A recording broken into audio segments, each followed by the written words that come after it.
of a fresh start for both of you. How are you both feeling about it? You can do it. Yeah, look, obviously been at new clubs for 5 or 6 months and has been a fresh start. Getting to know our new teammates and new coaches, I think has been refreshing. We're just looking forward to the season, so it's always good to this time of the year where games are coming along. We've done the hard yards and hopefully win some games. Does it feel a bit weird right now? I mean, you've both been teammates at another club. You're standing here in different uniforms, different city. It's weird because we don't like one another. So look, it's we're pretty close mates, and obviously with young families as well, the girls like to get together and chew the fat a fair bit. So it's good to know that someone else is over here that you can sort of catch up with. And as Derrod said, it's just new club, fresh start. Really looking forward to the season getting underway. Has the banter already begun between you two?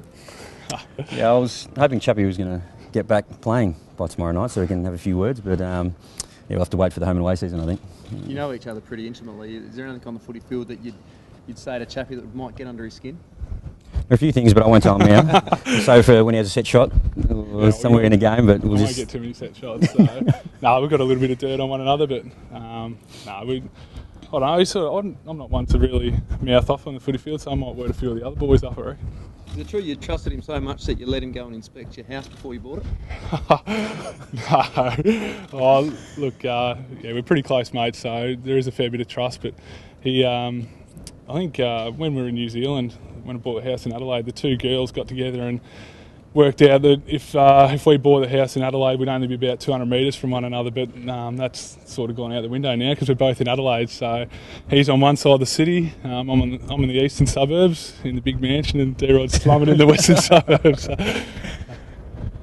What about, just tell us about Richmond, the vibe around the place. It's been coming for a while, and every year we seem to say this could be the year Richmond makes the finals. How have you found the atmosphere? Yeah, look, it's obviously a pretty big club, and it's a fair bit written about playing finals and that this year. I think every team wants to play finals. If you don't, you're not in it for the right reasons. But look, we know we're under no illusion that it's going to be difficult. I mean, they've got 8 teams who played finals last year who are going to be very strong again, and then teams like Carlton and Essendon and ourselves who are also pushing to get into the finals. And you look at teams and who's going to drop out.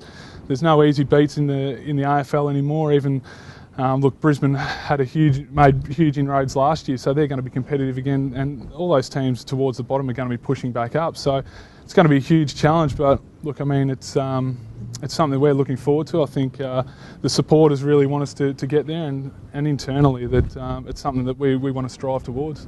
Both coming from smaller clubs, coming out into a big club. What is your opinion on the tax that the AFL is talking about now for premiership games?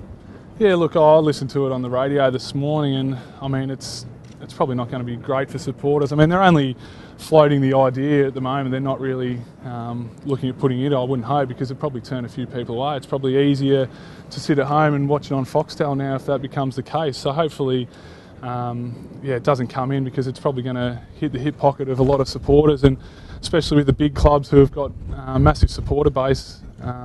They're probably going to be the ones that are most affected. So hopefully the AFL doesn't bring it in, but as I said, they're only talking about it and floating the idea. There's nothing set in stone yet. Did you ever think you'd be reunited with Choco?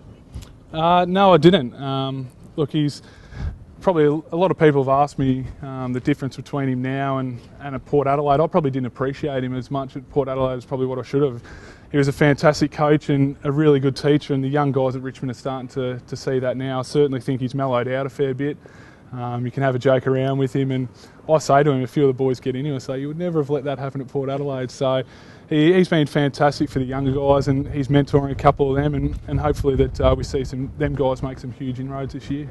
David, different sort of situation for you. Melbourne very disappointing last year, bit of a clean out and a real big influx of experience. What do you think they're capable of this year? As you're going, I think it'll be very interesting to see what happens this year. We've, like you said, we had 14 changes to the list, 14 new players come through, and with that, obviously you've got to get a new playing list, getting used to playing with each other, and I guess over 5-6 months training together, you can get that to a certain degree, but obviously playing footy is a whole new thing. So, look, we're looking forward to tomorrow night. We've been training pretty hard, and there has been improvements, but we're under no illusion. We know that we finished sort of towards the bottom of the ladder, and hopefully we can see some improvements by guys that have been there for a few years, and then also not too much expectation, but there's pretty young guys that shown pretty promising form that hopefully they can play some good footy this year as well. What about the leadership side of it? I mean, what have you been doing in practical terms? You're an obvious sort of leader figure at a very young list, maybe a bit different from Port Adelaide. Have you sort of changed the way you've gone about your pre-season in that regard?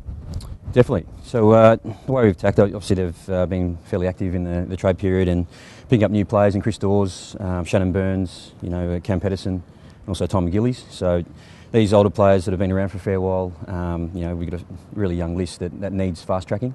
So hopefully, in the 5-6 months, it's been really good. It's been improving, but I think we've got a fair way to go, and hopefully, what them fast tracking, it's a few wins are not too far away. You mentioned that young list and I suppose needing to get out in the field. Is that where tomorrow night becomes really important for those younger players in particular? Definitely. I think the more times you put younger players out there in those types of situations, they're only going to get better. We've got some young guys in Tumpus and Viney that are going to be good players, but obviously they're still learning the caper as well. And at this level, you can't really hide. So we'll see how they go. No expectations on them, but looking forward to seeing their development. Leroy, did you feel you've probably been asked this many times since you've come across, but did you feel your career perhaps was over when Port delisted you? Yeah, it was interesting times when I finished up at Port Adelaide. I wasn't sure how other clubs would react and if they'd be keen, but it was comforting to know that there was a few clubs interested and that Melbourne probably obviously stood out. So I'm very happy with where I'm at the moment. Obviously didn't know that a few months ago, but very happy to be at Melbourne Football Club and looking forward to the season. How much has the change, reinvigorated you as a footballer? Just a new team. Obviously, you've got new teammates. Pretty passionate about playing some really good footy to gain respect from the players that are already there, to show them that I deserve my spot.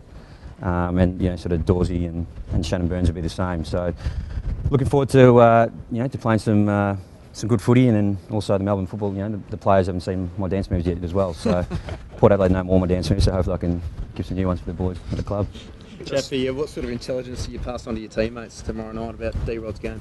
I think we all know what D-Rod's capable of, but look, I'm just more worried about seeing our younger guys play. I think it's an opportunity for the young guys. We're going to have a good mix of senior and younger guys in there, so it's going to be exciting for our supporters, but I mean it's exciting for the Melbourne supporters and North Melbourne supporters as well, because you're going to see some new faces in there.